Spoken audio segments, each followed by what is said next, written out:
Egaa obboloota koo ijoollee baay'een gaaffii na gaafattanii akkasumas immoo koomintiidhaan ijoollee hedduun waan baay'ee tokko nama gaddisiisu dhugaa dubbachuu fi nuti ijoolleen biyya Arabaa yookiin immoo gola madaamii keessa jirru jechuudha. Akkuma argaa jirtan koomentii hedduudha. Koomentii dhibbaa fi wayiidha. Mucayyoo wayititu Saawudi Arabiyaan jiraadha. Ergan dhufee ji'a afuriidha. Garuu immoo madaamiin kiyya 800 kaffaltii. 800 kaffaltus shaamboo waan akkasii wantoota na barbaachisan illee naaf guutaa hin jirtu, naaf hin bittu jettee. Egaa dhugaa dubbachuuf an akkana hin jira jedhee hin yaadu. Jiraachus danda'a. Namoonni tokko haala biiroo ittiin dhuftee tirtuu isa warroota biiroo saniiti ilaallata. Yaa ta'u malee warri biiroo immoo takkitti erga fidaniin booda ijoolleerraa bilbilan kaasanii ijoolleen assaqaayyaa maatii jirti. Gara seeraatiin dhufuun ikkoo baay'ee dhugaa dubbachuu fi gara seera qabeessan koottaa yookiin immoo deemaa kan jedhamuuf kanaaf. Yaa ta'u malee ijoollee achi keessatti ijoollee hedduun isaanii baay'inaan jecha mucattiin kan anillee akkasuma kan jedhu jecha mucattiin sun barreessite jalatti namoota baay'een kan barreessanitu jira jechuudha. Egaa inni 800 warra kuni sababa warroota biiroon yookiin immoo osoo biiruma sanitti na deebisi jettee ni jalqaba yookiin immoo biyyatti bilbilattee maatii keetitti bilbiltee biiroo ittiin dhufte san isaan achiillee si mijeessuu danda'u. Akkasitti illee yookiin immoo maatiin kee warroota akkasii kana odoo qabsiisanii itti bilbiltee isaan biiroo san namicha dalalaa irraan deemte san qabsiisuu qabu jechuudha. Yoo qabsiisanoo inni asitti bilbilee si sirreessuu danda'a. Kanaafiyyuu waan akkasii kanallee yaaluu dandeessu siniin jedha. Amma beekwanii so waan akkasiiti siniin jedha. Wanti kun dur jira beektanii malee yeroo ammaa kanatti 800 dhiisa ta'u kumni takkaan iyyuu sababa afaan xiqqooshii hin dandeessine malee 800 amma hin kaffalu jedheetoo hin yaadu. Kanaafiyyuu ijoollee baay'een maal jedhu shaamboo wantoota adda nuuf hin bitanii wanta nu barbaachisullee nuuf hin bitanii qarshii nu ittiin ammanatu isiif kaffalama jedhee biyyarraa dhufee qarshii isheen qarshii kan baaste qarshii 70,000 kan biyyarraa dhufte garuu asitti kan kaffalaniif 900. Ijoollee baay'ee akkas jechaa jira. Garuu immoo kun maalidha? Kanaafiyyuu wanti sin godhuu qabdan yookiin immoo warreen haala kana keessa jirtanii biyyatti bilbiltanii asii amma fakkeenyaaf bilbila namarraan kaasan biiroon asii nan beekaanu ijoollee baay'ee rakkatanii asii Dubaay kanan jiru asii bilbilee warra biiroo lakkoofsa 10 oliidha beektanii kan qabatan garuu isa hunda irratti yaalee dadhabee hin kaasan nama jalaa hin kaasanii achumatti illee Saawudumaa illee hin kaasan nama takka jalaa hin kaasan warri biiroo. Warreen gara seera qabeessa warra dalalarraan dhuftan bilbila hin kaasan isaan. Maal godhuu qabdu? Biyyarratti bilbilattanii biyyatti dalalaa ittiin dhuftan maatii keessan yookiin immoo fagoo ta'uu danda'a. Nama akkanaatirraa hin dhufuun keessan tuubadee jechuudha. Malee asii beektanii biirootti soo deebite baay'ee rakkoodha. Haala amma keessa jiru kanaan haala amma ijoollee keessummeessaa jiran kanaan baay'ee ulfaata.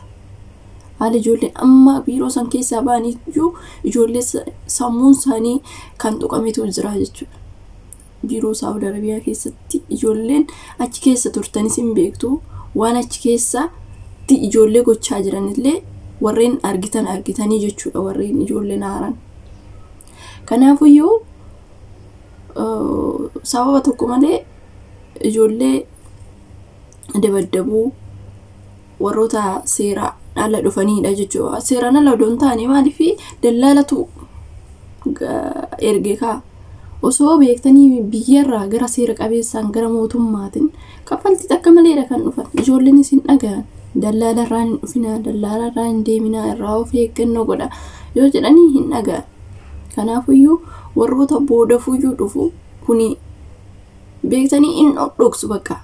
Achi keessatti bilbila ittiin kennanii in bilbilchiisanii bakka akka mana hidhaatitti ijoollee achi keessatti assaqayyaa jiru jechuudha. Kanaafuyyuu wanti jiru ijoolleen ganaa biyyarraa dhuftullee akka irraa of eeggan akka bakka kanaatitti bakka mana hidhaa kanatti hin deemne. Kanaaf ginolala kaffaltii isaan achi birrii hedduu kaffalanii kan dhufan asitti birrii 800 jechuun birrii 800 qibaa shaamboo bitattee wanta shi barbaachisu yoo bitatte dubartiin tokko waa hedduu barbaaddi meeqa ergatti ilaala dadhabbii bichaa ta'a. Kanaafuyyuu anga ta'ee dalagattee qarshuma keessanillee xiqqoo afaan irree babbartee yookiin garasiif amma ta'e afaan maayyuu baruun waan guddaadha. Haala ittiin poolisii illee itti bilbilatanii afaan ittiin walii galan tokko namni tokko beektanii namni afaan hin beekne rakkoodha. Ijoolleen afaan hin beekne baay'ee rakkoodha. Namni akkasii yaa obboloota koo wanti jiru maalidha? Anillee homaa sinii gochuu hin danda'u. Gin amma ta'e amma gorsa namaaf ta'a jedhee yaadu tokko jiraate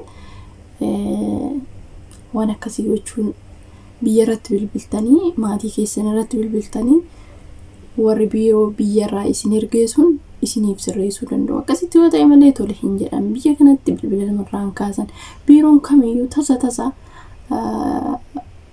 keessattuu Saawudii sanitti bilbila sirraan kaasan. Kanaafiyyuu amma feeyyoo ta'e nama hedduu keessummeessu garuu sa'aatii 24 biizii miti. Kanaaf achitti bilbiltanii sirreeffachuu dandeessu. Manarree akkasii jijjiiranii waan akkasii xiqqoo nama beektanii yoo isaan achi biyyarraa itti dubbatan amma ta'e gaariidha jettan yaada. Akkasitti sirreeffachuu dandeessu. Biiroo sanittis deebi'uun immoo 800 illee hojjechuu wayya. Achi yoo deemanii amma biyaansi hojiin illee hin jira yeroo ammaa kanatti booda immoo gaafa manni barumsaa cufame midhaan kalaas hojiin hin jiru amma oomin isaan illee dhufee jira. Kanaaf yeroo kana sa'aatii kanatti hojiin namni illee hojiin argata yeroo kanatti waqtii kanatti jechuudha. Boodatti garuu immoo hojiin hin jiru. Rakkinatu dhufaa jechuudha. Rakkina amma irra jirtan kana caalatti rakkachuu dandeessu jechuudha. Kanaaf akka waaqni si jiraachisetti akka waaqni dandeessiin jireetti dandeette tumaachumatti hojjettee tarii yookiin immoo isaaniyyuu cubbuu ittisaa waaqa yoo sodaatanii itti dabaluu danda'u jechuudha. Nama takkaan kan hojjetan garuu dhugaa dubbachuuf akka biyya Saawudii kan biyya Dubaay kanallee nama 3-4 hojjetas mana tokko keessa nama takka hojiin baay'achuu baate mana lama saraatanyaa takkitti kan hojjetanii jechuudha. Kanaafuyyuu duruma badee jechuudha. Duruma haalimti deebinsa keessanii sirrii miti. Maaliif haala seera qabeessan gaafa deemtan amma fakkeenyaaf namni tokko gaafa beektanii gara mootummaatiin gaafa deemtanii jechuudha. Yaa'u ka dallaaluma waan ta'eef seerri sun jechuu danda'e malee gara seera qabeessan waa hundumaa kan danda'u nyaata dhugaatii akkasumas immoo wantoota shaamboo wanta adda addaa kana kan danda'u isaanii jechuudha. Kun dirqama isaaniiti. Yaala isaanii odoo hin taane dirqama kun. Waa hunda danda'uun saraatanyaa takka uffata waa hunduma kan danda'u isaan. Kun immoo hin jiraa jechuudha. Waraqtuma irrattu. Deebi'ee immoo dawoosnillee hanga ta'etti hanga ijoolleen afaan hin beekne achitti Saawudiitti 1,000 natti fakkaata. Riyaala 1,000 warroonni immoo nyaata hojjetan midhaan 200 natti fakkaata. Nama akkasiiti. Kanaaf isaan immoo gatii gadaadhaan kan isin hojjisiisanii fi yoo warroonni biiroo sanis bilbilan kaasanii osoo namni tokko odoo isaan bilbila kaasanii akkam taate akkamitti jirti akkam damoosni ishee akkam jedhanii kan gaafatan ta'e garuu isaanis beektanii amma ta'e damoosa 800 hin kaffalan. Sababa biiroon achiisuun isaa ijoollee gaafii dhabeef jechuudha. Kanaafuyyuu waan akkana irraa of eeggannoo godhaa. Immoo biyyarraa gaafa dhuftan akkuma argaa jirtan booda fuuyuu jechuudha. Biyyuma biraatti yoo deemtan amma fakkeenyaaf Kaataroo ilaallee dhugaa dubbachuu fi baay'ee seerri isaa baay'ee namatti kan tolu. Kaataree ijoollee haaraa ta'ee ijoollee dandeettii qaban ta'e kan hin dandeenye ta'e damoosa isaanii qixa kaffaluuf mana kontiraataatti jechuudha. 2,200 kan kaffalaniif jechuudha. Maaliif seera biyya saniitu tumatee jira jechuudha. Beektanii akka biyyoota garagaraa ijoollee haaraadhaaf qarshii hammana kaffalama, ijoollee kanaaf qarshii hammana kaffalama jedheetu adda hin baasne 2,200 jechuudha. Qarshiin isaanii immoo Kaatarii fi biyyi Dubaay tokkodha. Biyyi qarshiin minizaaranillee qarshiinillee tokkuma jechuudha. Innaa akkasii biyyoonni adda addaa hin jiru. Baay'inaan garuu kan deemaa jiran ijoollee haaraan Saawudiidha. Achumattis immoo kan rakkachaa jiran. Innaa kanaafiyyuu gizee deemtan yeroo deemtan siritti deemichuma qofa osoo hin taane boota akkamitti deemnee maalirra geenya laata jettanii yaaduu qabdu. Biyyi sun akkam jettanii qorachuu qabdu. Asuma bakka biyyuma Itoophiyaa saraachitti waan dhuguma rakkatu rakkina hedduutu jira biyya Itoophiyaa san keessatti. Bakka uummanni asii achuma tarkaanfadha. Yoo uummanni biyya kana miilumaan achi tarkaanfadha kan jedhutu jira. Garuu immoo rakkinni biyya kee keessatti kan rakkatte caala kan biyya deemte sanitti rakkattitu caala jechuudha. Kanaafiyyuu yeroo deemtan iddoo laalladhaa deemaa. Dalalarraan hin deeminaa isiniin jedha. Kunoo bu'aan dalala kana namatti fidaa jechuudha. Rakkina ta'a.